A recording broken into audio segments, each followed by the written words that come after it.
बाबा पीछे साइड बेटा थोड़ा।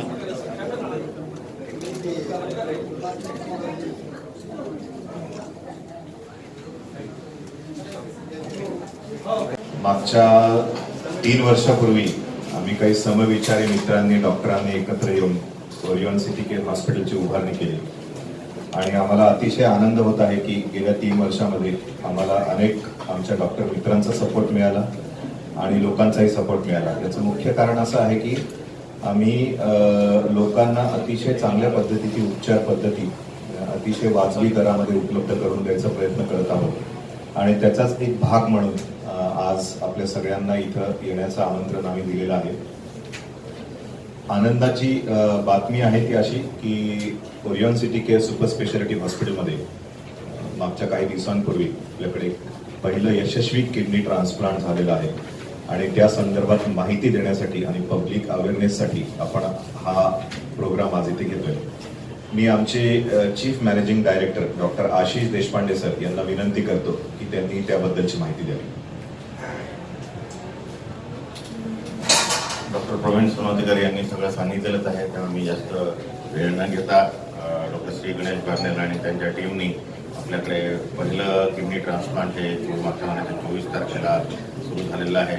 मला माहितीच आहे की आपल्या हॉस्पिटलमध्ये 100 बेड सुसज्ज हॉस्पिटल आहे, इथे कार्डिओलॉजी, न्यूरोलॉजी, न्यूरोसर्जरी इथे सगळ्या सुविधा आहेतच आणि हा नवा एक उपक्रम सुरू झालेला आहे किडनी ट्रान्सप्लांटचा आणि हे इथून पुढे आता रेग्युलरली चालू होणार आहे आणि सगळ्यांनी याचा लाभ घ्यावा। त्यापुढे मी डॉक्टर श्री गणेश बारनेला यांना सांगतो की त्यांनी त्याची विस्तारात माहिती द्यावी। मी doctor Shri Ganesh Barnela, kidney transplant तज्ञ। 24 तारखेला मागे आम्ही गव्हर्नमेंटकडनं एक परमिशन घेऊन पेशंटचं आम्ही इथे ट्रान्सप्लांट केलेलं आहे। 40 वर्षाचे जे सद्ग्रस्त आहेत आणि त्यांच्या आईने त्यांना किडनी दिली होती। ऑपरेशनमध्ये कुठल्याही प्रकारचा त्यांना त्रास झालेला नाही आणि व्यवस्थितपणे हे ट्रान्सप्लांट आपण यशस्वीरित्या पार पाडलेलं आहे। आता पेशंट आपल्या समोरच आहे, त्याचं किडनी फंक्शन हे पूर्ववत झालेलं आहे आणि आता त्यांना कुठल्याही प्रकारचं डायलिसिस अथवा अशा थेरपीची काही गरज नाही। डोनरसुद्धा आपल्या समोरच आहे। बरेच वेळा आपल्याला असं प्रश्न असतो की डोनरला किडनी दिल्याला तर काही प्रॉब्लेम होतो का, पण तसं काही नाही। हे एक नॉर्मल ऑपरेशनसारखं ऑपरेशन आहे ज्याच्यामध्ये आपण डोनरच्या पूर्ण तपासणी केल्यानंतर एक ह्युमन ऑर्गन ट्रान्सप्लांट ॲक्ट याच्यानुसार एक ऑथरायझेशन कमिटीमधून परमिशन घेऊनच हे ऑपरेशन करण्यात येतं। डोनर हे पूर्ववत आपलं आयुष्य जगू शकतात, त्यांना कुठल्याही प्रकारचं खाण्यापिण्यामध्ये पथ्य किंवा दैनंदिन जीवनामध्ये कुठल्याही प्रकारचं वेगळं काही करण्याची गरज नाही आणि त्यानुसार पेशंटसुद्धा चांगलं आणि डोनर हे दोघंही एक चांगलं आयुष्य हे जगू शकतात।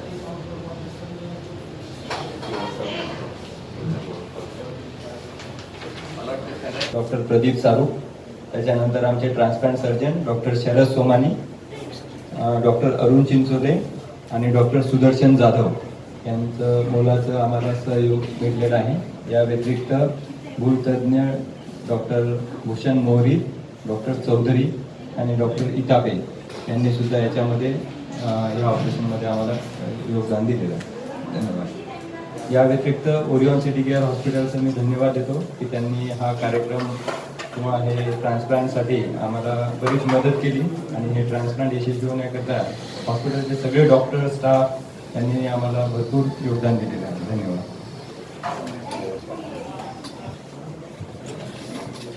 नमस्कार, मी डॉक्टर शरद सोमाणी, मी सर्जन आहे।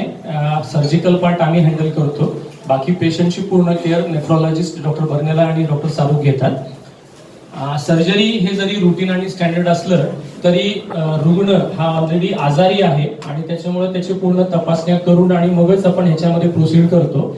आणि जसं डॉक्टर बर्नेलांनी आता सांगितलं, डोनरच्या बाबतीत डोनर नॉर्मल व्यक्ती आहे, परंतु लिगल त्याच्यामध्ये बरेच हे असतात, पैलू असतात आणि ते सर्व कंप्लीट करून डॉक्युमेंटेशनची पूर्ण पूर्तता करून मगच आपण हे ऑपरेशन करतो।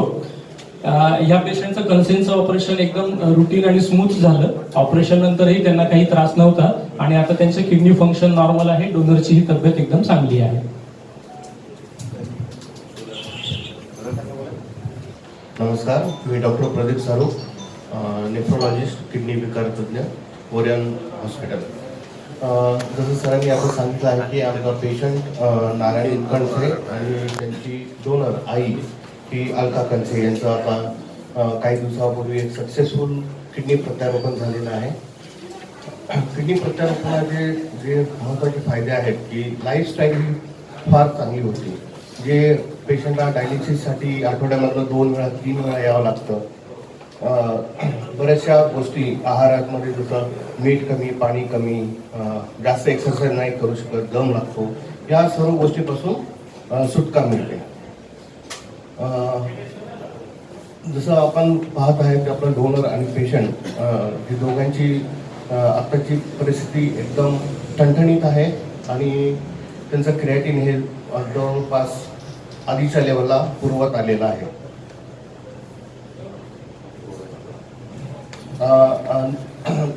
जसं आपण बघतो की रक्तगट मॅच असणं फार जरुरी असतं किडनी ट्रान्सप्लांटमध्ये.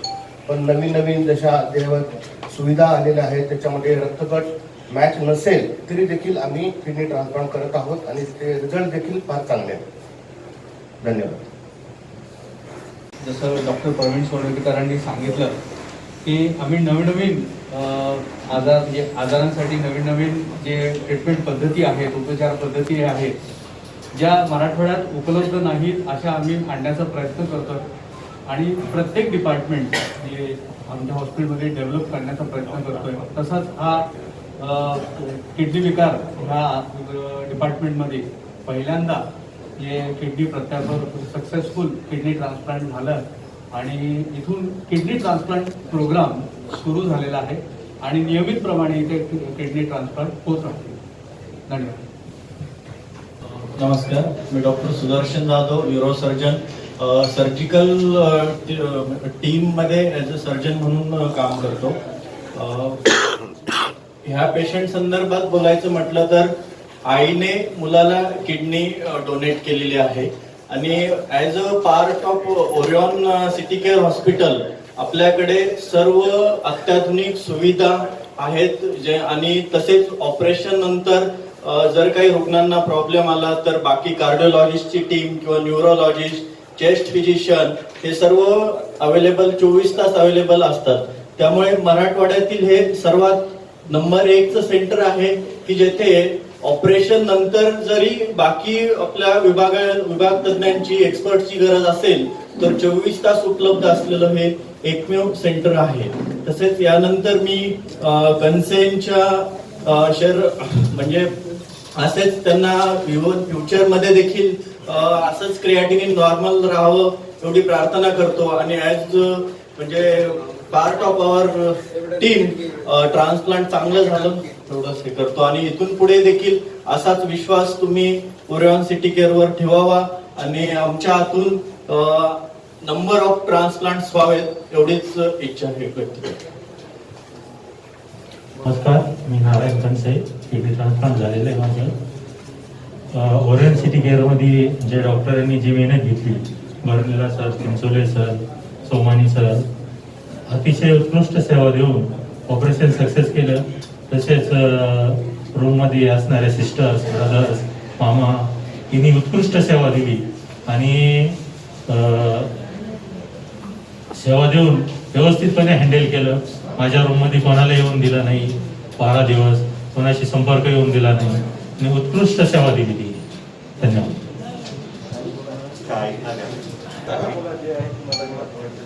मला कोणताच याचा त्रास अजिबात नाही. माझ्या मुलासाठी मी किडनी दिली, व्यवस्थित आमचे ऑपरेशन झालं, त्यालाच मानते. या मावशी आहेत, हे काका मला उठून बसवायचे, त्याच्यामुळे मला कोणताच त्रास झाला नाही ऑपरेशनाचा. धन्यवाद. किडनी ऑर्गन ट्रान्सप्लांट जे असतं म्हणजे त्याच्यामध्ये किडनी आहे, याच्यामध्ये आपल्याला एक गव्हर्नमेंटचा एक कायदा आहे, ह्युमन ऑर्गन ट्रान्सप्लांट ॲक्ट. याच्यानुसार आपल्याला सगळ्या टेस्ट आणि जे काही ओळखपत्र याची सगळी पूर्तता करावी लागते. याच्यामध्ये महत्त्वाचं म्हणजे नातं जे असतं हे प्रूव्ह करण्यासाठी जे काही असणारे डॉक्युमेंट्स जसे आधार कार्ड, मतदान card, election card, ration card, ग्रामपंचायतीचा दाखला, कधी गरज पडल्यास 7/12चा उत्पन्नाचा दाखला, ह्या अशा डॉक्युमेंट ज्याच्यामुळे आपण हे पेशंट आणि देणाऱ्याचं नातं हे प्रूव्ह करू शकलो तेवढेच आपल्याला डॉक्युमेंट लागतात. त्याच्या व्यतिरिक्त काही वेगळे डॉक्युमेंट आपल्याला लागत नाही. सर सध्याला किडनीचे आजाराचे पेशंट दिवसेंदिवस वाढत आहे, याचं नेमकं कारण काय? भारतामध्ये किडनी आजाराचं जे महत्त्वाचे जे 2 कारण आहेत ते म्हणजे डायबिटीज आणि ब्लड प्रेशर. या व्यतिरिक्त सध्याच्या घडीला आम्ही जे बघतोय त्याच्यामध्ये अनावश्यक औषधींचा वापर म्हणजे पेन किलरचा वापर आणि ज्या उपचार पद्धती ज्यांना मान्यता नाही आहे असे औषधं खाणे, कारण की ओव्हर काउंटर मेडिकेशन हे सुद्धा एक महत्त्वाचं कारण आहे. याच्या व्यतिरिक्त किडनी स्टोन डिसीज आणि काही अनुवांशिक आजार याच्यामुळे हे किडनी आजाराचं प्रमाण भारतामध्ये जास्त दिसतं. सर या पेशंटमध्ये काय कारण होतं किडनी ट्रान्सप्लांट करायचं? बरेच पेशंट आपल्याकडे आजार त्यांचा निदान होतच नाही, कारण की 90% आजारामध्ये कुठल्याही प्रकारचं पेन वगैरे होत नाही. तर सर्वसाधारण लोकांना जसं जेवण न जाणे, कमजोरी वाटणे किंवा ब्लड प्रेशर वाढणे असे काही सिम्पटम्स होतात ज्याच्यासाठी ते लोकलमध्ये उपचार घेत राहतात. पण 2 गोष्टी लक्षात ठेवायला पाहिजे. ज्या पेशंटचं वय 40 वर्षाच्या आत आणि त्याला जर ब्लड प्रेशर झालं तर 99% चान्सेस आहे की त्याचं किडनी खराब व्हायला सुरुवात झालेली आहे. तर काही गोष्टी असतात ज्या प्रायमरी लेवलला आपण बघितल्या तर बरेच आजार प्रिव्हेंट होऊ शकतात. पण आमच्याकडे येणारे बरेच पेशंट हे किडनी फेल झाल्यानंतरच त्यांना कळतं आणि ते उपचारासाठी येतात. त्याच्यामुळे आणि हे तर नॉन डायबेटिक नॉन हायपरटेन्सिव्ह आहे, याला सुरुवात हाय ब्लड प्रेशरमुळे झाली. पण प्रायमरी आजार आपल्याला बरेच वेळा करत नाही, कारण की त्याच्या किडन्या तोपर्यंत लहान झालेल्या असतात. सर मुख्य लक्षणं कोणते दिसतात पेशंटमध्ये? किडनी फेल्युअरचे मुख्य लक्षणं म्हणजे जेवण न जाणे, मळमळ उलटी होणे, पायावर सूज येणे, लघवीचं प्रमाण कमी किंवा जास्त असणे आणि हाय ब्लड प्रेशर. किडनी आजारामध्ये सगळ्यात जास्त कॉमन जे हे असतं ते म्हणजे ब्लड प्रेशर, ज्याला 2-2, 3-3 औषधं देऊनही कंट्रोल होत नाही असं हाय ब्लड प्रेशर. रक्त कमी होणे, हातापाय दुखणे किंवा एखाद्या वेळेस झटके येणे, इथपर्यंत हे सुद्धा आजाराचे लक्षणं राहू शकतात. सर किडनी ट्रान्सफर झाली याच्यानंतर आता प्रिकॉशन कशी घ्यायला पाहिजे आणि काय करायला पाहिजे आपण? आता कोविड नंतर आपल्याला जसं सगळ्यांना शिकवलेलं मास्क वापरणे, सॅनिटायझेशन, सेल्फ डिस्टन्सिंग हेच आम्ही अगोदर यांना आवर्जून सांगायचो. आता मला असं वाटतं ते त्यांना काही खूप कठीण जाणार नाही. बेसिक म्हणजे हायजीन सगळ्यात महत्त्वाचं, म्हणजे स्वच्छ आहार आणि आपले स्वच्छता ठेवणे हे खूप महत्त्वाचं आहे. याच्या व्यतिरिक्त यांना जे पेशंट असतात ज्यांचं किडनी प्रत्यारोपण झालेलं असतं त्यांना औषधांचं सेवन करावं लागतं, जेणेकरून ही किडनी शरीरामध्ये रिजेक्ट होऊ नये. तर हे औषधं त्यांनी नियमित घेणे आणि सांगितल्याप्रमाणे त्यांनी फॉलोअप लाईन, म्हणजे कसं असतं की सुरुवातीला जर काही प्रॉब्लेम आला त्याच वेळी जर ट्रीटमेंट झाली तर यांचं आयुष्य चांगलं राहतं. आता ऑन अँड ॲव्हरेज आपण जर बघितलं तर जगभरात किडनी ट्रान्सप्लांट नंतरचं आयुष्य हे खूप वाढलेलं आहे. म्हणजे 100 ट्रान्सप्लांट केल्यानंतर 50% लोकांचं 15 वर्षापर्यंत नॉर्मल किडनी फंक्शन असायलाच पाहिजे, हे त्यामागचं हे आहे. आणि महत्वाचं म्हणजे मेडिसिन्स. आता मेडिसिन्स खूप चांगले आहेत, त्यांचे साईड इफेक्ट वगैरे एवढे काही नसतात आणि व्यवस्थित जर पेशंटनी घेतलं तर मला असं वाटतं की यांचं आयुष्य खूप चांगलं राहतं. सर शासकीय योजनेतून उपचार होतात? शासकीय योजनेमध्ये याच्यामध्ये काही योजना आहेत ज्याच्यामध्ये पेशंटला अनुदान भेटतं. एक तर आपलं MPJY जे आहे ते आहे, त्याच्यानंतर प्राईम मिनिस्टर ऑफिस आहे, बरेच ट्रस्ट असतात जे यांना सहकार्य करतात, काही NGOज आहेत ते सुद्धा यांच्यासाठी आर्थिक सहाय्य उभं करतात. तर ओव्हरऑल जर बघितलं तर थोडीशी मेहनत लागते, पण पेशंटला बऱ्याच ठिकाणाहून म्हणजे आर्थिक सहाय्य भेटू शकतं. येस. यांना एकूण किती खर्च लागला? आपल्याकडे आपण जे ट्रान्सप्लांट करतो हे सध्या सगळ्यात कमी दराचं ट्रान्सप्लांट आपण ओरियन सिटी केअरला करतोय, विच इज कॉस्टिंग 3.5 lakhs. त्याच्यामध्ये डोनर पेशंटचं ऑपरेशन, पेशंटला 11-12 दिवस इथे ठेवणे, डोनरला 7 दिवस ठेवणे, याच्यामध्ये सगळ्या प्रकारचे चार्जेस इन्क्लुझिव्ह. तर असं आपण हे घडून आणलेलं आहे की जेणेकरून पेशंटवरचं आर्थिक जे आहे हे वाढू नये. सर पेशंटला आता याच्या पुढे टेस्ट करण्यासाठी केव्हा यायचं आणि कसं प्लॅन असतो? सुरुवातीला जसं आता हे पेशंट बाहेर गावचे असतात, आम्ही त्यांना सांगतो की तुम्ही औरंगाबादला एखादा महिना तरी थांबावं, कारण की सुरुवातीला हे जे आहे निसर्गाच्या विरुद्धचं ऑपरेशन आहे. ही किडनी शरीरात चालण्यासाठी मेडिसिन्स, तर 2 गोष्टी याच्यामध्ये प्रामुख्याने होऊ शकतात. एक म्हणजे रिजेक्शन, ही किडनी काम करणं बंद करणे, किंवा इन्फेक्शन. ते सुरुवातीच्या पिरियडमध्ये आम्ही यांना रेग्युलर फॉलोअपला म्हणजे एव्हरी 4th डे वगैरे बोलवतो. पण जसं आता 3-4 महिन्यानंतर यांचे डोसेस वगैरे एकदा व्यवस्थित झाले तर वन्स इन अ मंथ किंवा इव्हन 2 टाइम म्हणजे 2 महिन्यातून एकदा सुद्धा यांचं फॉलोअप हा इनफ आहे. याच्या व्यतिरिक्त त्यांना जास्त येण्याची गरज नाही. सर आजार होऊ नये म्हणून काय आव्हान करायचं? मला असं वाटतं की शुगर आणि ब्लड प्रेशर जसं आपण सांगितलं की हे मोर दॅन 60-70% लोकांमध्ये प्रामुख्यानं जे किडनी फेल्युअरचं कारण आहे. तर आपल्याकडे काय होतं की ब्लड प्रेशर आहे खूप इग्नोरन्स असतं की बाबा जाऊ द्या एखादी गोळी आज घेतली तर चालतं, किंवा शुगरचंही तसंच आहे. तर ह्या दोन आजारांवर जर आपण एकदम टाईट कंट्रोल जर ठेवलं, तज्ज्ञांकडनं व्यवस्थित उपचार, आपल्या जीवनशैलीत बदल जर केला, तर मला असं वाटतं 50% किडनीचे आजार असेच कमी होतील. तर आणि ओव्हर काउंटर मेडिकेशन हे आपल्या भारतामध्ये खूप कॉमन आहे. पेन किलर घेणे किंवा कुठल्याही ज्या औषध असतात ज्याच्यावर काही लेवल नसतं, आपण कुठेतरी वृत्तपत्रात वाचतो की याच्यामुळे हा आजार बरा होतो, याच्यामुळे हे बरं होतं. तर हे मला असं वाटतं हे आम्ही ऑलमोस्ट माझ्या ओपीडीमध्ये 30% पेशंट असे आहेत की जे असे औषधं खाऊन आलेले आहेत. सर ऑपरेशन खूप छान झालं. एक किडनी फेलियर के मरीज को हम एक उनकी मदर का, माँ का जो किडनी है वो प्रत्यारोपित किया है. इसमें हमें उनके पहले जैसे पेशेंट जैसे किडनी फेलियर में जब आए थे तो इनका शुरुआत में हमको हीमोडायलिसिस करना पड़ता है. डायलिसिस के बाद में इनके दोनों के सारे टेस्ट करने के बाद में इसका वर्कअप जो होता है वो सबमिट हम करते हैं ह्यूमन ऑर्गन ट्रांसप्लांट एक्ट के तहत गवर्नमेंट मेडिकल कॉलेज के ऑथराइजेशन कमेटी को, जहाँ से हमें इसकी ऑर्गन ट्रांसप्लांट की एक परमिशन मिलती है. परमिशन के बाद में हम इनके 2 बार कोविड के टेस्ट करते हैं, बिकॉज हम अभी कोविड पैंडेमिक में हैं. इसकी पूरी शहानिशा होने के बाद ही इस तरह का ऑपरेशन हम करते हैं. तो ये ऑपरेशन 24 तारीख को हुआ. पेशेंट को 11वें दिन हमने छुट्टी की है. आज पेशेंट ऑलमोस्ट मुझे लगता है उसके बाद में फॉलोअप में 2 बार आ चुका है. इसका किडनी फंक्शन अच्छा है, नॉर्मल है और डोनर भी स्वस्थ है. सर किडनी के लक्षण कैसे पता चलते हैं, उस बारे में बताइए.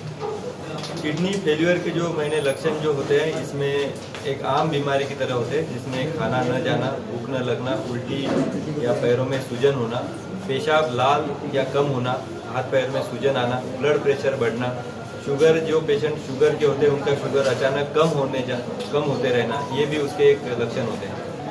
किडनी ट्रांसप्लांट के बाद में पेशेंट को क्या एहतियात बरतना चाहिए, उस बारे में बताइए. किडनी ट्रांसप्लांट के बाद में सबसे इम्पोर्टेंट होता है कि उसने अपने स्वच्छता की तरफ या खान पान की तरफ विशेष ध्यान देना चाहिए. जैसे घर में बना खाना ही और गर्म खाना ही खाना चाहिए. इसमें वेज नॉन वेज खाने में ऐसा कोई रेस्ट्रिक्शंस नहीं होता है. लेकिन शुरुआत के पीरियड में जैसे ये पेशेंट दवाइयों पे होते हैं, इसमें शुगर बढ़ने की संभावना होती है. तो कुछ 2-3 महीने तक जब तक इनका डे टू डे रूटीन चलना फिरना नॉर्मल नहीं हो जाता, तब तक थोड़ा सा शुगर का डाइट कम लेना चाहिए. उसके बाद में ये अपने जैसे नॉर्मल डाइट खा सकते हैं. दवाइयों का रेगुलर सेवन करना ये सबसे इम्पोर्टेंट है. अगर ये पेशेंट दवाइयाँ रेगुलर लेते हैं तो इनका किडनी स्वस्थ और अच्छा रहता है. सर जो गरीब जनता होती है उनको ज़्यादा ये बीमारी होती है, तो सरकार की तरफ से ऐसी कोई सुविधा होती है क्या, आप उस बारे में बताइए. बीमारी गरीब और अमीर देख के आती नहीं है. और जहाँ तक देखा जाता है कि बहुत सारे लोग ये इसलिए हमको ज़्यादा नंबर दिखता है क्योंकि ये बेसिक टेस्ट या कभी अपना फॉलोअप नहीं करते. ये अपने छोटे मोटे बीमारी के लिए दवाई गोली ले लेते और ये नहीं जानते कि इनको आगे क्या बीमारी का सामना करना पड़ेगा. तो मुझे ऐसा लगता है कि जब भी कोई डायबिटीज़ या ब्लड प्रेशर का घर में आपके मरीज हो या कोई आपके फैमिली मेम्बर हो, तो आपने भी अपना शुगर ब्लड प्रेशर और साल में एटलीस्ट किडनी फंक्शन टेस्ट एक बार तो भी करना चाहिए जिनके घर में ऐसे मरीज होते हैं. सर अभी जो है दिन ब दिन मेडिसिन बहुत खा रहे हैं, काउंटर मेडिसिन जो ले रहे हैं, इसके ऊपर किडनी के ऊपर क्या इफेक्ट होता है, ये आप जरा जनता को. ओवर काउंटर मेडिकेशन एक मैं ऐसा समझूंगा कि एक भारत में किडनी बीमारी को बढ़ाने का या किडनी बीमारी को होने का एक बहुत बड़ा कारण है.